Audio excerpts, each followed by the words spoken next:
오늘은 세 번째 강의 사도행전 17장 1절부터 11절까지의 말씀을 가지고 간절한 마음으로 말씀을 받고 라는 그런 주제로 말씀을 듣도록 하겠습니다. 우리가 영어로는 They received the word with all readiness of mind 라고 그렇게 제목을 정했습니다.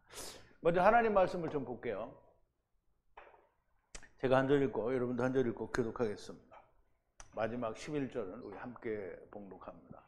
저희가 암비볼리와 아볼로니아로 다녀가 데살로니가에 이르니 거기 유대인의 회당이 있는지라. 바울이 자기의 규례대로 저희에게로 들어가서 새 안식일에 성경을 가지고 강론하며 뜻을 풀어 그리스도가 해를 받고 죽은 자 가운데서 다시 살아나야 할 것을 증명하고 이르되 내가 너희에게 전하는 이 예수가 곧 그리스도라 하니 그 중에 어떤 사람 곧 경건한 헬라인의 큰 무리와 적지 않은 귀부인도 고난을 받고 바울과 실라를 쫓으나 그러나 유대인들은 시기하여 저자의 어떤 괴악한 사람들을 데리고 때를 지어 성을 소동케 하여 야손의 집에 달려들어 저희를 백성에게 끌어내려고 찾았으나 발견치 못하매 야손과 및 형제들을 끌고 읍장들 앞에 가서 소리질러 가로되 전하를 어지럽게 하던 이 사람들이 여기로 이르매 야손이 드렸도다. 이 사람들이 다 가이사의 명을 거역하여 말하되 다른 임금 곧 예수라 하는 이가 있다 하더이다 하니 무리와 읍장들이 이 말을 듣고 소동하여 야손과 그 나머지 사람들에게 보를 받고 놓으니라. 밤에 형제들이 곧 바울과 실라를 베레아로 보내니 저희가 이르러 유대인의 회당에 들어가니라. 베레아 사람은 데살로니가에 있는 사람보다 더 신사적이어서 간절한 마음으로 말씀을 받고 이것이 그러한가 날마다 성경을 상고하므로. 아멘. 자, 우리 잠깐 기도하겠습니다. 하나님의 말씀이 이미 수천여 년 전에 인생들에게 전해주고 증거되어졌으나 인생들은 하나님의 말씀을 하나님의 말씀대로 믿거나 또 받아들이기를 좋아하지 않습니다. 자기의 원하는 대로 자기의 마음에 흡족한 대로 믿기를 좋아합니다. 그러나 하나님의 말씀을 하나님의 말씀으로 듣는 이가 있으니 그들을 우리가 하나님의 말씀을 마음을 다하여 진심으로 하나님의 말씀을 상고하고 또 상고한다 말합니다. 아버지 하나님, 하나님의 말씀이 과연 이러한가 혹은 또 저러한가를 성경을 날마다 상고하여 그 뜻을 헤아리는 사람들이 사도 바울에게는 더 고귀한 신분의 사람들로 보여졌습니다.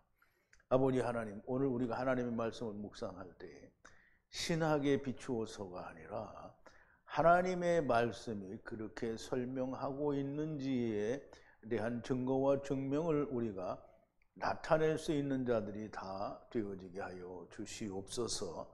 예수님의 이름으로 기도하옵나이다. 아멘. 자, 이제 간절한 마음으로 말씀을 받고 이제 데살로니가 교회에서 빌립보죠. 데살로니가인데 데살로니가에서 쫓겨와서 베레아 지방에 오니까 베레아 지방 사람들은 데살로니가 사람보다 신사적이다. 우리말로는 신사적이다 그랬는데요. 가문이 좋다 혹은 어떤 점잖다라는 그런 뜻으로 사용이 됩니다. 근데 이들은 어떻게 하냐면 그 말씀을 훨씬 더 마음을 다해서 말씀을 받고 또 성경에 정말 그렇게 기록이 되어 있는지 성경을 찾아서 날마다 조사, 상고했다라고 그렇게 말하고 있습니다. 오늘 우리도 그런 사람이 좀 돼야 되겠습니다. 먼저 이 말씀을 우리가 나누기 전에 지난 시간의 말씀을 조금 되새김을 해볼 텐데요. 그런데 말하기를 주님 예수 그리스도를 믿으라. 그리고 당신도 구하고 당신의 집도 구하라. 주의 말씀을 그 사람과 그의 집안의 모든 자에게 전하더라. 지금 이제 간수에게 전하는 걸 말하죠. 근데 간수와 그 포로들에게 전하는 걸 말하는 거죠. 죄수들. 그의 수하루 집의 모든 사람들에게 주의 말씀을 전하는 것이다 라고 하는 거고요. 주의 말씀은 아버지께서 주님께 주신, 그리고 주님이 제자들에게 그리고 바울에게 주신 말씀을 전하였다라는 얘기가 됩니다. 간수가 그 시에 그들을 취하여 맞은 상처를 씻기고 그와 그의 모두가 감옥의 모두가 즉시 침례를 받은 후에 그의 집으로 그들을 데려와서, 아마 간수의 집이 감옥에서 그렇게 멀리 떨어지지 않았는지 아니면 한 건물인지 잘 모르겠어요. 근데 데려와서 떡상을 앞에 두고 온 집안이 하나님을 믿으니 대단히 기뻐하니라 그랬어요. 떡상은 슐한이죠. 즉 다시 말하면 떡과 잔이 있는 떡상을 말해요. 그러니까 예수님이 돌아가셨으니까 예수님이 드신 마지막 만찬처럼 떡상을 말하는 것으로 우리가 말할 수 있습니다. 그리고 온 집안이 하나님을 믿으니 대단히 기뻐하니라 그러죠. 낮이 되니 상관들이 집행관들을 보내어 그 사람을 놓으라 하니 간수가 이들의 말을 바울에게 말하고요. 상관들이 보내어 놓아주라 했으니 그러므로 지금 나가서 평안히 가라 하는데요. 바울이 그들에게 말하되 로마 사람인 우리를 재판도 없이 공개적으로 채찍질을 하고 감옥에 가두더니 이제 우리를 몰래 내어 보내려 하느냐. 아니라 그들이 와서 데리고 나가야 하리라. 아무래도 이거 전에 거가 아닌 것 같아요. 집행관들이 이 상관들에게 이 말들을 알게 하니 로마 사람들이라는 것을 듣고 두려워하여 그리고 와서 그들에게 간청하여 그들을 데리고 나와 성을 떠나기를 간청하였다. 그러므로 감옥으로부터 나와서 루디아게로 들어가 형제들을 만나 그들을 위로하고 떠나니라. 바울에게 형벌을 내린 자들에게 로마인임을 밝히고 그들이 와서 데리고 나가서 떠나보낸 것은 바울의 무죄를 입증한 것이요 귀신을 쫓아낸 것은 정당한 것이 되고 빌립보 교회도 안전하게 된 것이며 계속적으로 교회가 존재할 수 있게 된 것이다. 아무래도 여러분들이 지금 이 얘기를 들은 거는 일요일 거를 되새김을 해야 되는데 홍정화 자매님이 이건 못 찾은 것 같아요. 이것도 토요일 거를 되새김을 한 것 같아요. 그래서 그냥 지난주 거는 이제 지금 강의를 하면서 조금씩 들으시길 바라고.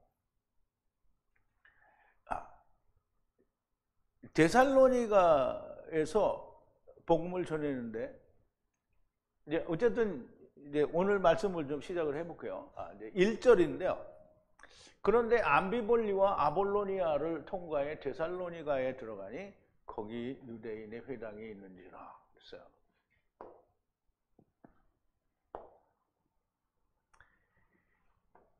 통과하여 두루 다니다가 이런데요. 통과하여 암비볼리와 아볼로니아를 통과하여 데살로니가에 오니까 데살로니가로 왔어요.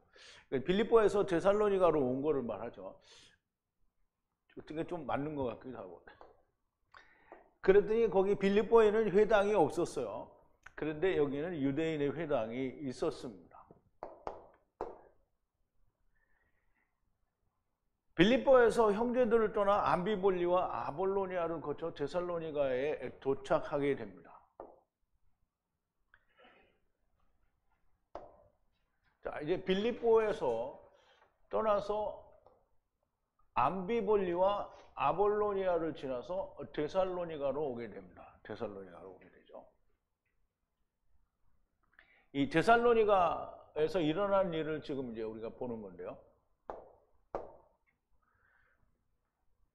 거기는 빌립보와는 달리 유대인의 회당이 있다는 것이고요. 사도 바울이 가는 곳은 어디서나 핍박이 있게 되는데요. 유대인들이 회당이 있다라는 말은 물론 유대인이 없는 데서도 핍박을 받게 되는데 유대인이 있다는 말은 이 또 핍박이 있지 않겠냐라는 그런 짐작을 미리 하게 됩니다. 빌립보에서는 이방인들에게 핍박을 받았는데 유대인의 회당이 있다고 하니까 또 유대인의 핍박이 있을 것이라는 것이 먼저 드는 생각입니다. 자, 2절인데요. 바울이 습관을 따라 그들에게로 들어가서 새 안식일에 성경을 가지고 그들과 변론하며 그랬는데요.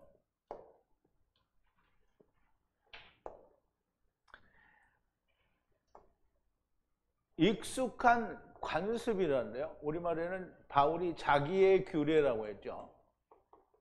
그러니까 이거는 무슨 상호간에 협력된 어떤 절충이 된 규례가 아니고요. 그냥 자기 스스로 하는 습관처럼 하는 거예요. 그래서 그 습관을 따라서 바울이 들어갔어요. 어디로 들어갔어요? 그들에게로 들어갔어요. 회당에 들어갔다는 얘기죠. 그래서 그들과 함께 변론을 했는데요. 세 안식일 동안을 변론을 했어요. 뭘 가지고 했냐? 성경을 가지고 했어요. 지필로부터. 지필이라는 말은 성경이라는 말이죠. 기록된 것이니까 성경이에요. 이제 영어로는 스크립처라고 하죠. 성경이라는 말이죠. 습관은 그러한 제정된 규례가 있는 것이 아니라 바울이 복음을 위해서 유대인의 회당에 있는 곳에서는 먼저 회당에서부터 복음을 전하던 습관을 따라서라는 말씀이고요. 이렇게 안식일이 3번 지날 동안에 유대인들과 변론을 했어요. 변론을 했다라는 말은 일방적으로 선포를 해서 그들이 듣고 믿었다라는 말이 아니고요. 이 사람들이 반론을 제기하고 사도 바울은 증거를 하고 하는 이런 변론을 계속했다라는 얘기입니다.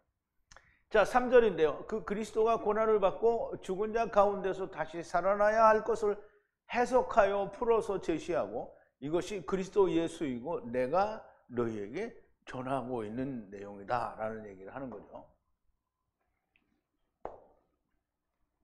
자, 열다라는 말인데요. 해석하여 풀어서라는 말이에요. 그리고 이 앞에 두다라는 말은 제시하다 혹은 증거하다라는 말이에요. 혹은 다른 말로는 증명하다라는 말로 설명을 할 수가 있겠죠. 그리스도가 고난을 당한다. 우리말로는 경험하다라고 그랬는데 이 말은 틀린 말이고요. 고난을 당하는 거예요. 고난을 당하여야 하고 그리고 다시 살아나야 한다는 거예요. 고난을 당한다는 말은 죽는 걸 말하는 거예요. 그냥 고난을 막 받는데 안 죽는 게 아니고 예수님이 받으신 고난은 곧 죽음이에요. 그래서 예수님이 죽으심을 당한다라는 얘기고요. 그래서 다시 살아나야 한다는 것과 어디에서? 죽은 자 가운데서 살아야 한다는 것과 그리고 그 살아나야 하는 이 분이 그분이 살아난 분이 그리스도 예수라는 거예요. 그가 내가 너희에게 전하고 증거하는 분이라는 거예요. 그러면 이제 사도 바울은 성경에 나타난 고난을 받고 죽었다가 죽은 자 가운데서 다시 살아나야 하신다라는 그 말씀이 내가 전하는 이 예수 그리스도에 관한 말씀이라고 성경을 풀어서 해석하여 제시하고 그들에게 증명했다는 거예요. 유대인의 회당이라고 모든 유대인들이 다 같다고 생각하면 안 됩니다. 이게 무슨 얘기냐면 유대 나라 근처의 유대인들은 많이 알아요. 예수 그리스도의 사건에 대해서 많이 안단 말이죠. 그러니까 성경을 들어서 쫙 설명을 하면 들을 만한 사람이 있어요. 그런데 여기는 유대, 즉 예루살렘으로부터 지금 고린도 교회에 가기 바로 전이거든요. 고린도 교회보다 더 먼데요. 그 먼 데에서 고린도 교회는 다시 꺾어져 내려오거든요. 일단 좀 이따 그림을 보시면 알 텐데, 그런데 유대 나라에서 그 지금 데살로니가까지 거리가 약 1500km 정도 됩니다. 우리나라가 남한이 서울에서 부산까지가 얼마야? 446인가 뭐 얼마인가 그런 것 같은데, 뭐 453인가 둘 중에 하나는 맞기를 바라요. 틀려도 할 수는 없는데, 근데 이거의 3배가 넘는 거리예요. 그러면 지금 우리나라에서 걸어서 부산까지 가면 이조시대 때 이런 때 걸어서 얼마나 걸렸어요? 한 달 걸리죠? 그리고 여기는 걸어서 가면 몇 달을 걸려서 가는 거예요. 뭐 3개월, 100일 정도 걸어서 가겠죠. 얼마나 고단해요. 그런데 여기는 그때 지금처럼 무슨 인터넷이 있거나 뭐 이런 게 아니잖아요. 이게 사람의 발을 통해서 입을 통해서 전파되는 거잖아요. 그러니까 나라도 뭐 여러 개 거쳐야 되고 걸어서는 그렇게 먼 게 뭐 한 석 달 여름을 가야 되는 그 거리에 있는데 그리스도에 대한 이 증거가 그렇게 유대 나라 근처에 있는 사람들처럼 빠르지가 않다는 거예요. 그러니까 훨씬 더 많이 잘 풀어서 가르쳐야 돼요. 이 사람들은 예수님이 십자가에서 죽었는지 안 죽었는지 모를 수도 있어요. 알 수도 있고 모를 수도 있는 거예요. 지금과 같은 시대라면 비슷하다고 할 수 있어요. 그런데 육로로는 1500km 이상 되는 거리이고 나라를 몇 개를 지나야 하는 것이니 유대의 상황과는 많은 차이가 있을 것이다 라고 보입니다. 즉 사람들의 입을 통해 전해지는 소문이니 진리와는 조금 거리가 있을 수 있는 겁니다. 더욱이 이방 그리스 지역에 있는 유대인들이니 전도에는 많은 어려움이 있었을 것이라고 보여집니다. 일방적인 증거가 아니라 변론을 해야 되는 겁니다. 그러므로 성경을 풀어서 그리스도가 고난을 받고 죽은 자 가운데서 다시 살아나야 할 것을 해석하여 제시 증거하고 이분이 곧 그리스도 예수고 내가 너희에게 전파하는 것이다 라고 얘기를 하는 거예요. 자, 4절인데요. 그들 중에 어떤 이들은 바울과 실라에게 동의하고 교제하며 경외하는 헬라인, 즉 경건한 헬라인이다 라고 말을 하는데요. 즉 다시 말하면 하나님께 대하여 마음이 있는 헬라인들이 많은 군중과 부인들 그리고 처음으로 적지 않은 무리더라 했어요. 처음이라는 말이 이제 나오긴 하는데 이제 먼저라는 말로 나오는데요.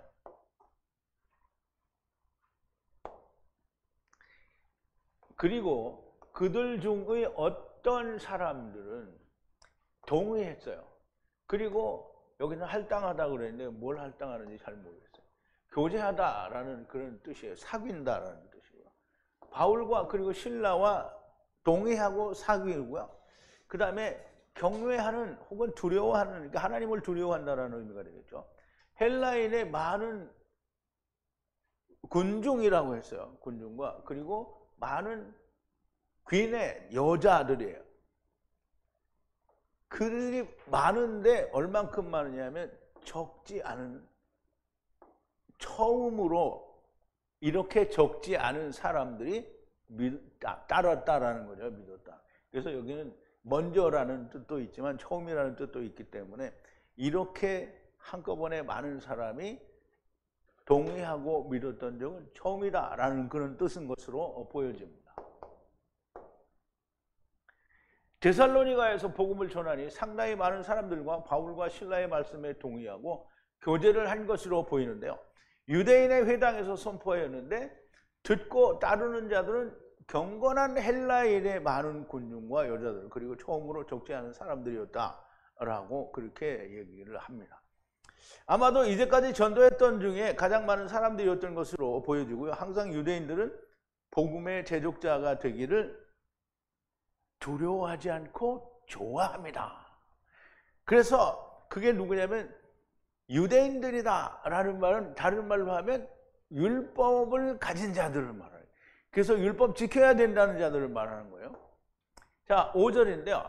그런데 불순종의 유대인들이 큰 길에서 어떤 악한 남자들을 취해 그리고 군중들을 모아서 소란케 하라고 성읍에 두고 야손의 집에 찾아가 그들을 백성에게로 끌어내려 하였으나 그랬어요.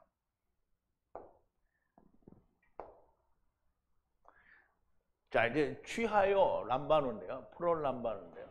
취하여 유대인들이, 어떤 유대인들, 불순종의 유대인들이 시당 안에서, 여기 이제 장터 혹은 큰 길이에요. 우리말로는 저자라고 했는데요. 저작거리라는 거예요. 그래서 장터나 큰 길에서 어떤 악한 아내를, 이씨들, 남자들을 택하여, 취하여, 그리고 군중들을 모으게, 사람들을 택해서 군중들을 모으게 하는 거예요. 그리고 성읍에 두어서 떠들어대게 하는 거예요. 소란하게 하라. 그리고 그 야손의 집을 가서 그들을 찾으려고, 그래서 이끌고 어디로? 백성에게로 가려고 하였으나. 그런데 이제 보세요. 이들이 소란을 피는 동안에 유대인들이 저작거리에 나가서 사람들 그 깡패 같은 이게 인터넷에 보면 뭐 조폭들이라고 그러는데 뭐 그때도 조폭이 있었는지 이건 잘 모르겠어요. 근데 하여간 불량 깡패들은 어디든지 항상 있었겠죠. 그것들 돈을 줬겠죠. 돈을 주고 다 매수를 해가지고 야, 네가 백성들을 이렇게 모아가지고 여기 가서 이렇게 소란을 피라. 그럼 거기에 둔 거예요, 성읍에. 그리고 자기들은 어떻게 해요? 이 바울과 신라를 잡으려고 야손의 집으로 갔는데, 야손의 집에 갔는데 없었어요. 그러니까 이제 눈치가 빨라야 돼요. 눈치가 빠른 형제들이 잽싸게 바울과 신라를 어디로 피하게 한 거죠. 이 불순종하는 유대인들의 행동은 상당히 체계적이고 계획적인 거예요. 갑자기 하는데도 막 일사불란하게 해서 소란을 다 피워놓고 이제 바울과 신라를 잡으러 간 거예요. 그런데 눈치가 더 빠른 형제들이 이것들이 난리버거지를 칠 때 여기로 찾으러 오겠구나. 빨리 잽싸게 도망가자. 그래서 도망간 것 같아요. 악한 남자들을 취하여 군중을 모아서 소란하게 성읍에 두고 야손의 집으로 찾아가서 그들을 백성에게로 끌어내려 하였으나 야손의 집에 자주 모였던 것으로 보이고요. 그래서 알고 그리로 찾아온 건데 바울과 신라는 벌써 다른 데로 갔지요. 자, 6절인데요. 찾지 못하니 그런데 그들 야손과 어떤 형제들을 끌고 시장 앞으로 갔어요. 시장엔 이 물건을 파는 시장 앞으로 갔다는 게 아니고요. 시장은 이 읍장이라고도 하는데요. 메이어를 말하죠. 메이어. 그러니까 오늘날로 말하면 조그만 도시나 그런데 거기에 이제 군수나 뭐 이런 걸 하는 사람을 말하는 거예요. 그 앞에 소리쳐 세상을 전복하는 자들이 여기에 있도다! 라고 얘기를 하는 거예요. 근데 복음을 전했는데 세상을 전복한대. 자, 찾지를 못하니까 그들을 끌고 야손과 그 형제들을 끌고 야손과 어떤 형제들을 이끌고 성읍의 통치자예요. 시장이에요. 이게 말하자면 뭐 읍장이나 시장이나 뭐 거기다 소리를 지르기를 오이쿠멘에 세상을 전복하려고 하는 이 사람들이 여기에 있다. 세상을 전복하려는데 세상을 어떻게 전복하려는지는 다음 절에 나옵니다. 근데 자우지간 세상을 여기 오이쿠멘에는 세상인데 히브리어로는 뭐라 하는지 모르겠어요. 개라고 하는지. 하여간 오이쿠멘에는 이것도 땅 세상이에요. 땅을 말하는데 세상을 전복하려는 사람이 여기 있다 이렇게 소리치는 거예요. 그리고 자기들의 말씀으로는 이게 잘 생각을 해야 돼요. 형제들을 이끌고 시장 통치자 앞에서 소리쳐 외치는데요. 세상을 뒤집어 엎으려는 자들이 여기 있다라고 소리를 지는 것이고요. 매우 계획적이고 악랄한 수단과 방법을 가리지 않은 핍박하는 거예요. 자기들이 변론을 해보니까 자기들이 말로는 이길 수 없을 것 같으니까 선동질을 하여 세상을 전복하려 한다고 모함을 하고 대적질을 하는 겁니다. 그럼 이제 모함을 하고 대적질을 하는데 뭘 어떻게 대적질을 하느냐면 7절에 보니까 야손이 드렸도다. 야손은 어떤 사람의 이름인데요. 조금 이따 설명해 드릴게요. 야손이 드렸도다. 그리고 이들이 가이사의 시행명령을 거역하여 다른 왕이 있다 하니 예수라 하더라. 이 사람들이 물론 예수님이 만왕의 왕이시니까 뭐 그런 얘기를 했는지 모르지만 거기 땅에 그 헬라 땅의 왕이 가이사니까 거기는 로마 식민지니까 가이사가 왕이잖아요. 가이사를 대신하려고 한다는 말은 하지도 않았죠. 자, 야손이 그들을 영접하였도다. 그리고 대항하여 법령을 가이사의 명령하신 법령을 대항하여 또 다른 왕이 있다더라. 그게 예수라. 그럼 이제 예수라는 임금이 있다는 거죠. 그러니까 표면적으로는 예수님이 우리의 왕이시다 이렇게 하니까 이제 그 말을 하는 거죠. 예수가 왕이라.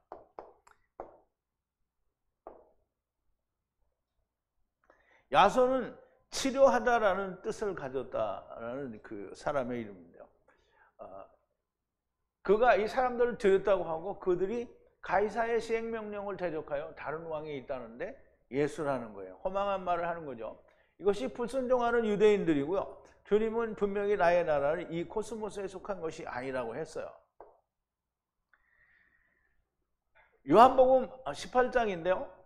35절부터 보면 빌라도가 대답하되 내가 유대인이냐? 네 나라 사람과 대제사장들이 너를 내게 넘겼으니 내가 무엇을 하였느냐? 예수께서 대답하시되 내 나라는 이 세상에 속한 것이 아니라 만일 내 나라가 이 세상에 속한 것이었다면 내 종들이 싸워 나로 유대인들에게 넘기우지 않게 하였으리라. 이제 내 나라는 여기에 속한 것이 아니니라. 빌라도가 가로되 그러면 네가 왕이 아니냐? 예수께서 대답하시되 네 말과 같이 내가 왕이니라. 내가 이를 위하여 났으며 이를 위하여 세상에 왔나니 곧 진리에 대하여 증거하려 함이로다. 무릇 진리에 속한 자는 내 소리를 듣느니라 하시는데, 빌라도가 가로되 진리가 무엇이냐 하더라. 이 말을 하고 다시 유대인들에게 나가서 이르되 나는 그에게서 아무 죄도 찾지 못하노라. 주님이 분명히 말씀하시기를 내 나라는 이 코스모스에 속한 게 아니다라고 빌라도에게 말씀을 하셨어요. 그런데 자기들의 생각, 학문으로, 즉 진리를 핍박하는 것이고요. 자기들의 생각, 사람들의 생각은 뭐예요? 신학이죠. 혹은 자기들의 생각은 와, 이게 예수가 자기들의 왕이라니까 가이사를 뒤집어엎고 자기들의 왕으로 세우려는가 보다, 이렇게 생각하는 게 그 사람들의 생각이에요. 자, 8절인데요. 그런데 군중과 그 통치자들이 이것을 듣고 선동되어 이 말이 곧 가이사를 반역하여 다른 왕이 있다는 말을 들으니 선동될 수밖에 없어요. 이게 빨간 줄을 여기다 쳐야 되는데 여기다 있네. 자, 무리와 그 군중들이, 성읍의 통치자들이 이거를 듣고 그리고 이제 선동이 되었어요. 이게 선동되었다라는 말이죠. 선동이 되었어요. 그런데 가이사를 반역하여 다른 왕이 있다는 말을 들으니 선동될 수밖에 없죠. 그래서 복음을 전했더니 영모를 꾀하였다라고 하는 겁니다. 자, 9절인데요. 야손과 다른 사람들에게 충분히 받고 그들을 놓으니라 그랬어요. 우리말에는 뭐라고 되냐면 보호를 받으니 놓았다라고 되어 있는데요. 야손과 그 나머지 사람들에게 보호를 받고 놓으니라 그랬어요. 그런데 받았대요. 그 다음에 충분히 혹은 많은이라는 걸로 되어 있고요. 야손과 그 다른 이들로부터 충분히 받고 그들을 놓아줬다라고 했어요. 그러니까 이제 이 원어로만 봐서는 도대체 뭘 받았는지 몰라요. 짐작을 할 수 있죠. 아, 그럼 오늘날 같이 보석금을 냈나? 라고 생각할 수도 있고요.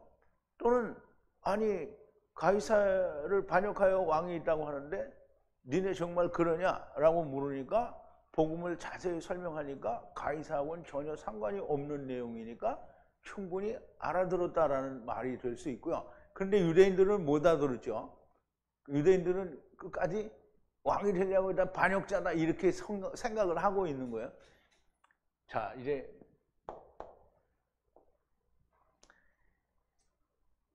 보석금을 내고 풀려났다고 해석을 이제 주석가들은 해요. 그런데 보라고 번역한 이카이노스는 적당한, 충분한이라는 사전적 뜻이 있고 감당하다라는 뜻으로 많이 성경에서 사용이 되었습니다. 무엇을 받았는지 모릅니다. 그런데 저들의 송사 내용을 살펴보면 가이사의 명을 거역하여 반역을 한다고 하였는데 자기들이 전하는 복음에 대하여 충분하게 설명을 함으로 충분하게 해명이 된 것이라고 저는 그렇게 이해를 했어요. 그런데 돈을 보석금을 냈다. 그러니까 야, 그러면 그 시대에도 보석금 제도가 있었나 보다 이렇게 생각을 할 수도 있어요. 그래서 돈을 주었을 수도 있다라고 신학자들은, 주석가들은 설명을 할 수 있는데 저는 그렇지 않다라고 생각이 됩니다.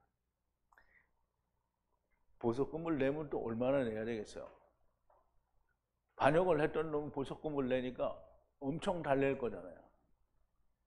그러면 야손이 그 동네 재벌도 아니고 무슨 돈이 있어서 형제들이 보석금을 냈겠어요. 보석금을 뭐 500원, 1000원을 달라고 하지는 않았을 거 아니에요. 그렇다고 뭐 몇만 원을 달랐겠어요?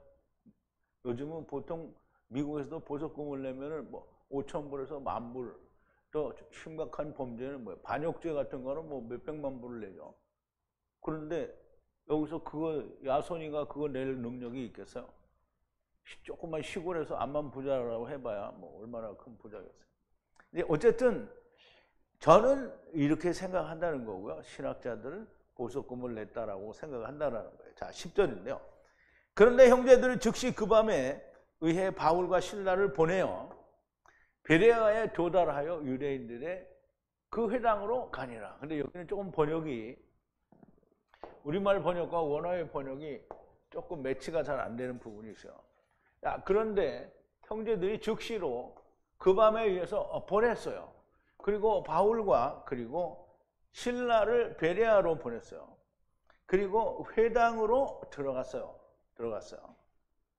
떠나서 누구를? 유대인들을 떠나서. 이렇게 해석을 하면 상당히 자연스러워요. 근데 유대인의 회당에 들어가니라 이러면 자연스럽지가 않아요. 여기는 유대인의라는 말이 들어가야 되는데 유대인을 떠나서가 이렇게 됐거든요. 그러니까 베레아에 그 데살로니가에서 유대인들을 떠나서 회당으로 들어갔다. 이렇게 이해가 돼야 훨씬 부드러운 이해가 된다라는 거예요. 근데 그리고 나 싫다. 한국말 번역으로 하겠다. 그런 분은 그렇게 하셔도 됩니다. 어쨌거나 유대인의 회당으로 들어간 거니까. 자, 밤을 기다렸다가 이제 보세요. 데살로니가에서 그 장정들을 더 포섭을 해가지고 뭐 조폭이라고 하자고요. 포섭을 해가지고 군중들을 모아서 성에다 쫙 깔아놓고 여기서 선동질을 하라 막 이렇게 해놓고 자기들 야손의 집에 가서 잡으려 했더니 없어졌어요. 누군가 눈치 빠르다 벌써 얘기했고 피한 거예요. 그래서 피했어요. 딱 숨었다가 밤이 되니까 베레아로 떠난 거예요. 그러니까 이제 우리는 그 이제 데살로니가에서 베레아로 떠났다 그러니까 아, 데살로니가 바로 옆에 엎어지면 코달 때 베레아가 있는가 보다 이렇게 생각할 수도 있는 거잖아요. 그죠? 근데 그렇지가 않고요. 밤을 기다렸다가 형제들이 바울과 신라를 베레아로 보내어 도착하니 유대인의 회당으로 들어갔다는 건데요.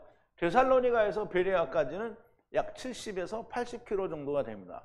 그리고 오늘날 같이 막 길이 뻥뻥 뚫려 있으면 어떻게 지름길이 되죠? 그리고 산도 없고 이런 것도 없으면 그냥 빨리 걸어갈 수 있잖아요. 그런데 여기는 산과 이게 아주 평탄치 않은 길을 7, 80km가 되는데요. 이거 사람이 걸어서도 한 3일 이상은 걸어야 되는 거예요.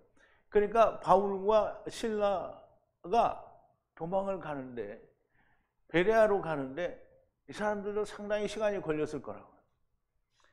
그래서 걸어서 3일 정도가 소요된다고 보여지는데 여기도 유다인의 회당이 있었어요. 그래서 또 습관대로 회당으로 들어갔다라고 보여지는 거예요. 유대인을 떠나서. 그러니까 유대인의 회당으로가 아니라 유대인을 떠나서 그렇게 들어갔다는 거예요. 근데 이제 유대인의 회당으로 들어갔다면 지금 도망을 오자마자 바로 또 유대인의 회당으로 들어갔다라는 말은 그렇고요. 한 3, 4일 정도가 걸리니까 또 와가지고 관례대로 아니면 자기의 습관대로 유대인의 회당에 또 간 거예요. 자, 11절인데요. 이들은 데살로니가 사람들보다 더 좋은 가문의 사람들이어서 모두가 마음으로 그 말씀을 영접하고 성경에 이러한 것들이 있는지 날마다 성경을 자세히 조사함으로 그랬어요. 자, 베레아 사람들은 데살로니가에 있는 사람보다 더 신사적이어서 라고 얘기를 했는데요. 신사적이라는 말은 없고요. 그런데 이들은 좋은 가문의 사람이다 라는데 여기 이제 우리말에는 고귀한 신분이라고 그러는데요. 물론 이제 우리가 하나님의 사람이 되면 다 고귀하죠. 근데 어쨌든 좋은 가문의 사람들이어서 데살로니가 데살로니가 아내라는 말인데요. 여기는 더 좋은이라는 의미가 들어있어서 데살로니가 아내보다 더 좋은 가문의 사람들이다 이렇게 얘기를 하는 거죠. 그래서 누구든지 말씀을 받는데요. 마음으로 모두 함께 그 마음으로 받고 그리고 자세히 조사를 해요. 언제? 날마다. 성경을 날마다 조사를 하는데요. 만약 이것들을 성경이 가지고서 말을 하는지 아닌지를 성경을 살폈지 신학을 살폈다고 안 했어요. 성경을 살피는 거예요. 바울이 말하는 게 다 맞는지 성경을 살핀 거예요.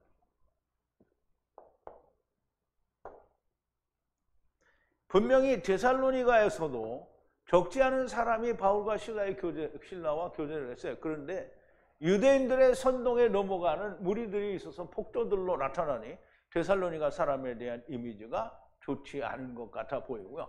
그런데 여기 베레아 사람들은 그들보다 더 좋은 가문의 사람들이라고 말을 하고, 이들은 마음을 다하여 하나님의 말씀을 영접하고 말씀을 들은 것이 성경에 있는가 날마다 조사하여 판단하였다라는 겁니다. 정말 우리가 본받아야 하는, 좋아하는 성경 하나님의 말씀에 대한 자세가 됩니다. 지식으로 알아듣는 것이 아니라 마음을 다하여 과연 이 말씀이 이러한가 조사를 한다는 거예요. 데살로니가의 습관대로 회당에 들어가서 유대인들과 변론하며 그리스도의 고난과 다시 사심과 부활을 성경을 풀어 해석하여 이분이 그리스도 예수라 전하니 동의하고 교제하는 적지 않은 무리가 처음으로 있었는데, 유대인들이 데살로니가 사람들을 사주하여 폭동 같은 것을 일으키고 결국 바울과 신라는 밤에 베레아로 떠나게 되었는데, 그 사람들은 데살로니가 사람들과는 달리 하나님의 말씀을 마음을 다해 영접하고 날마다 성경을 자세히 상고 조사한다라는 것입니다. 유대인들이 지독한 뒤, 데살로니가 사람이 지독한 뒤 이들이 베레아까지 쳐들어옵니다. 데살로니가에서 7, 80km 되는 데는 이 사람들이 쳐들어와요. 전에는 알 수 없었던 감정들이 생겨나는데요. 이게 무슨 소리냐면, 유대인들이 데살로니가에서 그냥 끝났으면 좋은데 거기서 또 사람들을 데리고 베레아까지 쳐들어와요. 그래서 속으로 막 이런 미친 인간들이 다 있나, 아니 뭐 거기까지 쳐들어올 일이 뭐가 있어. 그래서 하나님의 말씀과 성령의 인도하심에 의해 말씀을 준비하다 보니 어느새 내가 그들이 당하는 불합리한 핍박에 대해 분개하게 되고 억울해하고 안타까워하는 나를 발견하게 됩니다. 그래서 이제 말씀을 준비하면서 속으로 씨씨 그러면서 이걸 하는 거예요. 또 바울과 신라의 이런 경로를 살펴보다 보면 그 옛날에 이런 여행이 얼마나 고단하였을까. 이게 예루살렘에서부터, 물론 이제 그 예루살렘에서도 떠나고 안디옥에서도 떠나기도 하고 그러는데, 이게 사실 거기까지 얼추 1500km 정도 되는 그런 거리고요. 이게 걸어서는 석 달 며칠을 걸어가야 하는 그런 먼 길인데요. 사도 바울과 신라 또한 바나바는 이제 여기 나오지 않지만 1차 전도여행 때 같이 그런 길을 다녔고요. 또는 나오지 않았어도 계속 전도여행을 바나바는 다니고 있을 거라고요. 이러한 일을 위해 정말 자기의 목숨을 조금 더 귀한 것으로 여기지 않는다는 것을 알 수가 있고, 정말 마음 깊은 곳에서부터 존경하는 마음이 정말 살아나게 됩니다. 우리가 다 이런 사람들이 되어야 됩니다. 태초의 말씀, 아버지께서 주님께 주신 말씀, 주님이 제자들에게 주신 말씀, 제자들이 또 제자들에게 주신 말씀, 번역이 아닌 히브리어 헬라어 원어로 기록된 성경, 곧 아버지의 말씀을 머리로 듣는 것이 아니고 내 마음, 곧 영으로 듣고, 주님이 나를 위해 자기를 버리신 것처럼 나도 주님을 위해, 다른 사람을 위해 나의 내피시를 조금 더 귀하게 여기지 않는 사람들이 되어야 하리라 그 생각을 해봅니다. 오직 그렇게 될 수 있는 유일한 길은 아버지와 아들과 내가 성령으로 하나가 되어야 한다는 결론에 도달하게 됩니다. 내가 살아있으면 아무것도 이룰 수가 없는 겁니다.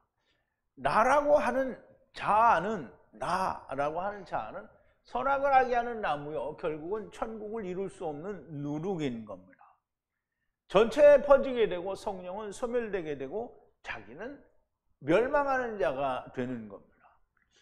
우리가 시작할 때에 확실한 것을 잡으면, 끝까지 견고히 잡으면 그리스도와 함께 참여한 자가 되리라.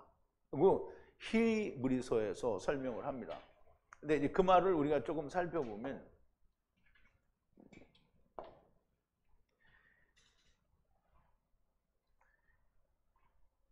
그리스도와 함께 하는 것은, 코이노니아 또는 동료가 되는 것은 태초에 실상, 믿음은 바라는 것들의 실상이요 그럴 때 그 실상이 이 단어입니다. 그러면 아르케는 태초라는 말인데요. 태초는 케뎀을 말합니다. 그러면 태초의 실상을 끝까지 확실하게 잡으면 뭐예요? 예수 그리스도가 하나가 되는 겁니다. 예수 그리스도와 같이 있게 된다는 거예요. 구원을 이루게 된다는 말이에요. 자기가 곧 내가 죽는 길만이 살 길이요 제자가 되는 겁니다. 그러므로 사도 바울도 아까도 말씀을 드린 것처럼 자기를 날마다 쳐서 종인 것을 채찍질한다는 거예요. 사람은 누구든지 다 자기가 살아있습니다. 그런데 그 살아있는 자기를 날마다 하나님의 말씀 안에서 쳐서 복종시킬 수 있는 것은 아무나 다 할 수 있는 건 아닙니다. 정말 하나님의 제자, 곧 예수 그리스도의 제자가 된 사람은 나의 내피시를, 내 목숨을 그리스도를 증거하고 전하는 일에 대해서 조금도 귀한 것으로 여기지 않는 사람은 날마다 자기를 쳐서 복종시킬 수밖에 없습니다. 왜냐하면 자기가 살아나는 것을 자기가 알아요. 그런데 그냥 머리로만 듣는 사람은 내가 살아나는 것을 내가 몰라. 내가 여기서 입이 터지도록 죽어라 죽어라 당신들 살면 안 된다 이렇게 말을 하는데도 여전히 자기가 살아나는 걸 몰라. 그런데 제자가 될 사람은 내가 말하지 않아도 자기가 내 속에 내가 살아있구나 라는 게 보입니다. 그러면 내가 살아있으니까 죽어야지. 그리고 가서 강물에 뛰어들어서 죽으면 참 멍청한 사람이 되는 거예요. 내가 죽는 거는 말씀으로 나를 쳐서 복종시키는 겁니다. 내가 살아있는 거는 아무것도 이룰 수 없는 누룩이 존재하는 거예요. 그러나 내가 죽는 길만이 살 길이요 제자가 될 수 있습니다. 자, 이제 오늘은 여기까지인데요. 우리 기도하시겠습니다. 거룩하신 여호와 아버지 하나님, 감사와 찬송과 영광을 돌립니다. 사도 바울과 실라, 디모데는 정말 엄청난 고난의 길을 걷고 또 걸었습니다. 가는 곳마다 핍박이요, 유대인들에게도 핍박이고 이방인들에게도 핍박이고 믿는 자들에게도 핍박이고 믿지 않는 자들에게도 핍박입니다. 아버지요, 아직은 그렇게 고통스럽고 고난을 받는 것이 나오지 않지만 분명 바울은 40에 하나 감암매를 5번이나 맞았다 하였고 태형을 3번을 맞았다 하였고 가는 곳곳마다 옥에 갇히고 괴로움과 고통의 나날이었으나 그러나 날마다 자기를 쳐서 복종하여 자기는 잘 증거하고 버림받는 자가 되지 않기 위하여 얼마나 수고하고 애쓰고 노력하였는지 아버지요, 사람의 힘과 노력이 아니라 하나님께서 주신 권능과 능력 안에서 자기를 버리는 자의 권세를 온전히 가졌던 우리의 믿음의 조상입니다. 아버지요, 우리가 주님이 부르시는 음성을 들었을진데 우리는 마땅히 바울과 같은 그런 종이 되어야 되지 않겠습니까? 아버지 하나님, 우리가 다 하나님께로부터 아브라함이 받는 것 같은 시험을 받는 중입니다. 우리가 말씀을 들었으니 이삭을 드리는 것처럼 우리도 우리를 마땅히 드리는 자가 되게 하여 주시옵소서. 예수님의 이름으로 기도하옵나이다. 아멘.